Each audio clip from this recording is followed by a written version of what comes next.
There's something especially calming about drawing with colored pencils. For me, it's one of the most relaxing and rewarding mediums, a way to slow down and connect with the process. Today, I'm excited to share with you the expanded range of Derwent Drawing pencils, a collection that's inspired by the colors and textures of nature.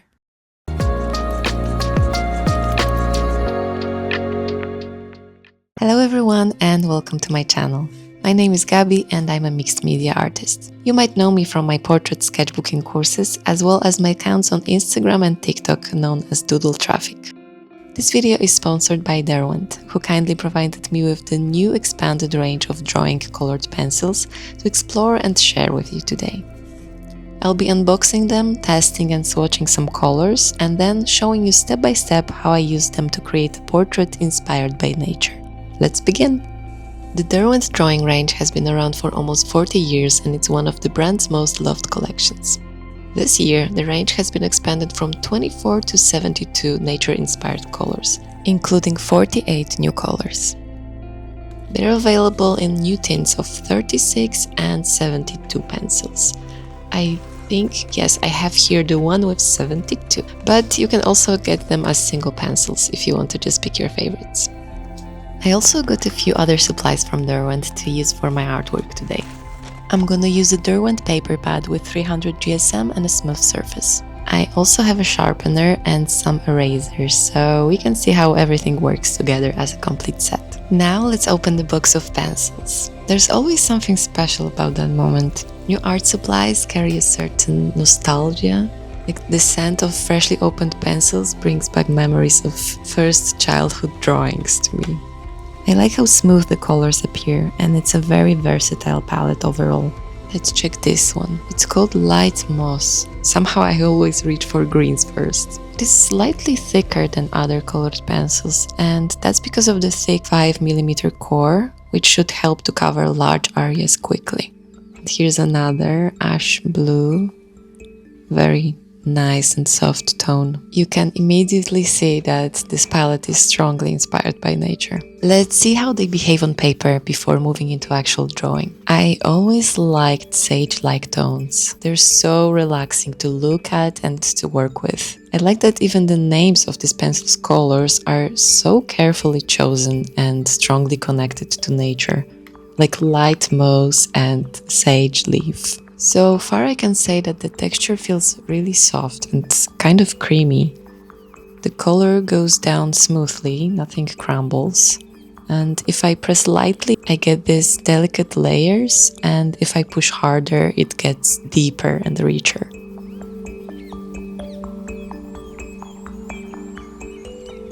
Soft violet is such a pretty shade. I think it's gonna be one of my favorites. And teal blue already makes me think of skies and flowers. And Rioja, I think it's like wine, right? It's very beautiful, deep reddish brown color. Polar Ice, another very nice name, is this misty blue, which I can totally imagine for atmospheric skies. And then we have Sunflower. It's brighter than other colors. And I love how it adds a little spark to this versatile palette. Let's check the sharpener too. A good point is always useful for details. It sharpens pretty cleanly. The core feels strong, so I'm happy with the quality. I don't like using too much of a pencil for constant crumbling and breaking.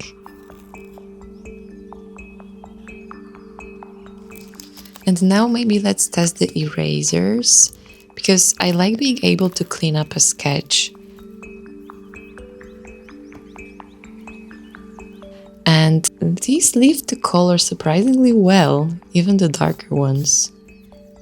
With really deep tones you still see a trace, but it's light enough to keep drawing on top without any mess. I don't usually swatch every single pencil because you can already see the colors of their cores. So what I care about is more how they actually feel on paper. And I really like how these behave so far. So with the swatching stage complete, I can move on to the sketch. I'll use a soft brown pencil cause I like starting a sketch with warm tone. The color is called terracotta. I lightly mark out the composition. I decided to draw a portrait of an elf-like woman with a small bird companion at her side. I love drawing characters with their animal familiars, capturing the unique bonds between them. The first lines were very light, almost invisible on camera, but I gradually make them stronger. I always work from general to detail, starting with bigger shapes, then medium ones, and then moving to the smallest details. If you jump straight into details, it's easy to lose track of proportions or the overall balance. By building the drawing in layers, you make sure the foundation feels solid before committing to the little things. It's a bit like building a house. You wouldn't start with the windows before you've built the walls.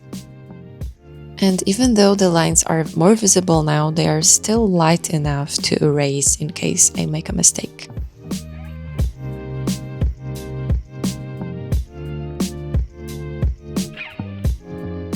Then I erase gently across the sketch to soften all the searching lines, leaving a cleaner base. People often ask how my sketches look so neat and clean, and this is the trick. They don't start that way, but by erasing the initial sketch and having like a clear base to do the line work, that's how the drawing becomes more refined. Now with a darker pencil, this color is called grape, I redraw the main lines, placing the face and features, the bird and some of the accessories. To keep the drawing looking natural, I don't close all the contours. The line work isn't like a coloring book outline. Instead, it suggests the borders between different values. So where the contrast between two areas is high, the line becomes stronger to show the contrast between them. But where the contrast is low, the lines are almost invisible. And if you're not sure about those values in your picture yet, it's better to keep the lines light, so they can be easily adjusted later. Now, when the sketch feels ready, I'm starting to build the first layers of color. For the skin, I pick up light sienna and hold the pencil almost flat against paper. This way the pigment goes down softly and evenly without leaving too much texture. I cover the face and neck with this light base tone, just a gentle layer to set the foundation. Next, I take rust. It's warm, slightly reddish color that I think will be perfect for adding life to the portrait. I place it on the cheeks, the lips, the eyelids, and some on the ears. These are the places where skin usually has a natural flush because the blood vessels are closer to the surface of the skin. Just a little bit of this color instantly makes the face feel warmer and more alive. And I like to repeat the same tone on the bird too, on the wings and the legs. Because when the same colors echo across different parts of a drawing, I think it makes everything feel more connected. Then I bring in dusty pink, which adds another layer of variation. I use it to soften some of the transitions and to separate the tones just slightly. I really enjoy mixing colors in the skin, because real skin is never only one shade. There are always subtle greens, yellows, or even blues hiding underneath. And including those undertones makes the portrait much richer. For the eyes, I chose light moss. I often draw green eyes with warm skin tones because I really like that contrast. And again, I repeat the same color on the bird, just lightly, so that the palette feels harmonious. That's something I think about a lot, making sure the colors feel like they belong to the same world. Now I start to suggest the background. I'm using teal blue very lightly, just shading in some areas to give a cooler atmosphere. At this stage, I don't press hard because I prefer to build up the color gradually. If I need to adjust or erase something later, it's much easier when the first layers are light. And then I go back to the dark color pencil to bring out a few sharper details, especially around the eyes. Then I take Oyster, which is an off-white color, to blend gently. It's a subtle color and I think it works beautifully for smoothing out the textures. I also used it for the eyes because the whites are never truly white. They usually sit in the shadows, so soothing them with this oyster color makes them look more natural. For the hair, I begin with distant green. I don't color the whole area in green. Instead, I treat it like an undertone. Later, I'll layer browns and other colors over it, but I like having that hint of forest tone underneath. I think it ties the character more closely to nature and forest-like environments. To bring in some warm light, I pick up yellow ochre. I use it sparingly, adding golden touches where the sun would naturally hit, on the top parts of the hair and on the bird's wings. It adds warmth and brightness, almost like little highlights of sunlight.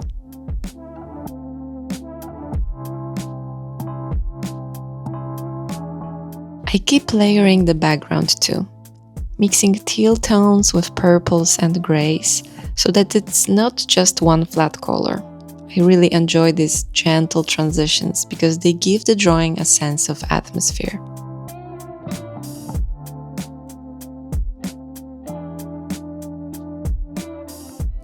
On the bird, I begin to focus on details. I make some strokes to suggest the feathers, then gradually darken the eye, the beak, and the deepest shadows with a darker brown. Each new layer adds more depth, and little by little the bird starts to come forward in the composition. The more sharpness and contrast you will give to an object, the more it will come forward, and I like this effect in this illustration.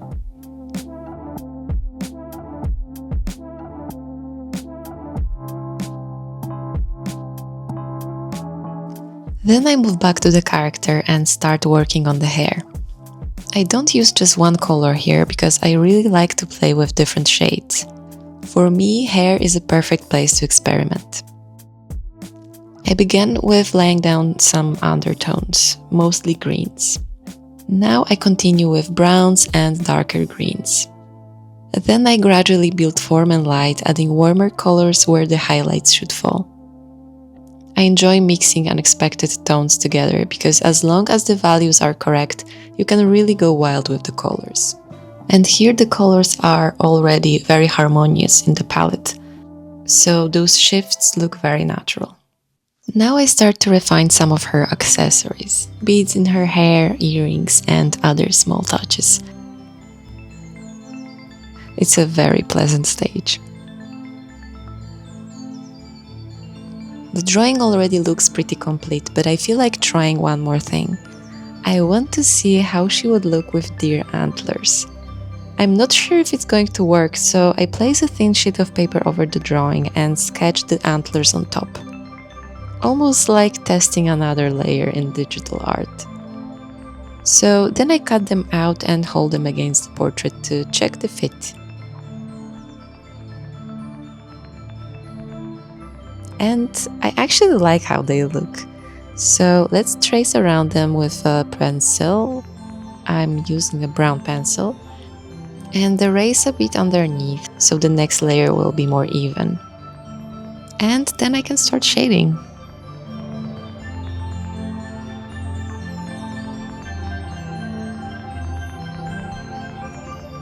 I add a few beads on the antlers because I imagine she would decorate them with jewelry.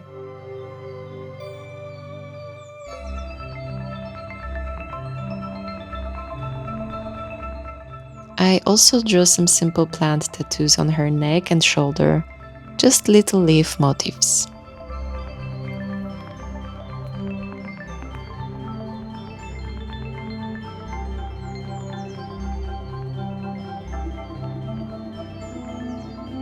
Then I use a white pencil to soften a few areas and smooth things out. For the bird, I thought I will add last detail, a little branch in its beak. And with that, I think we're done. This piece was very relaxing to work on, and I enjoyed playing with new pencils. They feel so soft and creamy.